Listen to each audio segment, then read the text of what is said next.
Constantine ചക്രവർത്തി ക്രിസ്തുമതത്തെ റോമിന്റെ ഔദ്യോഗിക മതമായി പ്രഖ്യാപിച്ചു എന്നാണ് പലരും കരുതുന്നത്. എന്നാൽ യാഥാർത്ഥ്യം അതല്ല.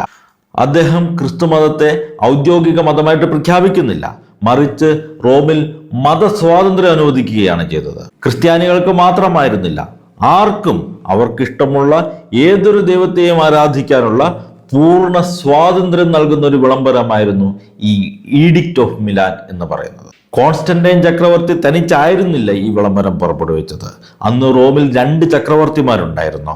ഭരണ സൗകര്യത്തിനായിട്ട് റോമിനെ കിഴക്കെന്നും പടിഞ്ഞാറെന്നും 2ആയി വിഭജിച്ചിരുന്നു. പടിഞ്ഞാറിന്റെ ചക്രവർത്തി കോൺസ്റ്റന്റൈനും കിഴക്കിന്റെ ചക്രവർത്തി ലൈസീനിയസുമായിരുന്നു.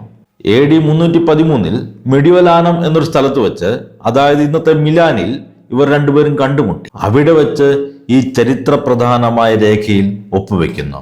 ഈ വിളംബരത്തിന്റെ പ്രധാന ഉദ്ദേശങ്ങൾ ഇവയായിരുന്നു. 1.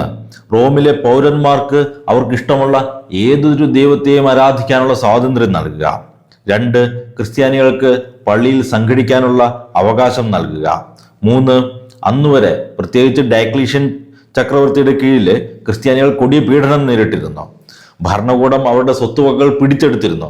അങ്ങനെ പിടിച്ചെടുത്ത അവരുടെ സ്വത്തുവകകളും ആരാധനാലയങ്ങളും ഉടനടി തിരിച്ചു നൽകാൻ ഈ വിളംബരത്തിലൂടെ ഉത്തരവിടുന്നു.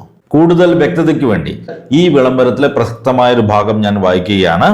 ക്രിസ്ത്യാനികൾക്ക് മതപരമായ ആരാധന നടത്താൻ സ്വതന്ത്രവും നിയന്ത്രണങ്ങളില്ലാത്തതുമായ അവസരം ഞങ്ങൾ നൽകിയിട്ടുണ്ട് എന്ന കാര്യം അങ്ങയെ പൂർണ്ണമായി ബോധ്യപ്പെടുത്താൻ ഞങ്ങൾ ആഗ്രഹിക്കുന്നു. ഇത് ഞങ്ങൾ അവർക്ക് അനുവദിച്ചു നൽകിയെന്ന് കാണുമ്പോൾ നമ്മുടെ കാലഘട്ടത്തിന്റെ സമാധാനത്തിന് വേണ്ടി മറ്റു മതസ്ഥർക്കും അവരുടെ ആരാധന പരസ്യമായും സ്വതന്ത്രമായും നിർവഹിക്കാനുള്ള അവകാശം ഞങ്ങൾ നൽകിയിട്ടുണ്ടെന്ന് അങ്ങേക്ക് മനസ്സിലാക്കാമല്ലോ. ഈ വിളംബരത്തിന്റെ പൂർണ്ണ രൂപം വായിക്കാനുള്ള ഫോർദാം യൂണിവേഴ്സിറ്റിയുടെ വെബ്സൈറ്റിലേക്കുള്ള ലിങ്ക് ഞാൻ ഡിസ്ക്രിപ്ഷനിൽ നൽകുന്നുണ്ട്.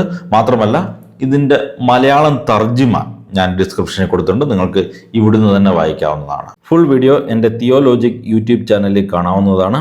ഇവിടെ നമ്മൾ ക്രൈസ്തവ വിശ്വാസങ്ങൾക്കെതിരെ ഉയരുന്ന ചോദ്യങ്ങൾക്ക് യുക്തിസഹമായി മറുപടി നൽകുന്നതിനോടൊപ്പം നുണക്കഥകളെ പൊളിച്ചെടുക്കുകയും ചെയ്യുന്നതാണ്. എൻ്റെ ഈ ദൗത്യത്തിൽ നിങ്ങൾക്കും പങ്കാളികളാകാം. അതിനായി വീഡിയോ ലൈക്ക് ചെയ്തും കമൻറ്റ് ചെയ്തും പരമാവധി ആളുകളിലേക്ക് ഷെയർ ചെയ്തും സപ്പോർട്ട് ചെയ്യുക. കൂടുതൽ ആക്റ്റീവായി എൻ്റെ ഒപ്പം ചേരാനും നിങ്ങളുടെ സംശയങ്ങൾ നേരിട്ട് ചോദിക്കാനും സ്ക്രീനിൽ കാണുന്ന നമ്പറിൽ വാട്സാപ്പ് ചെയ്യാവുന്നതാണ്.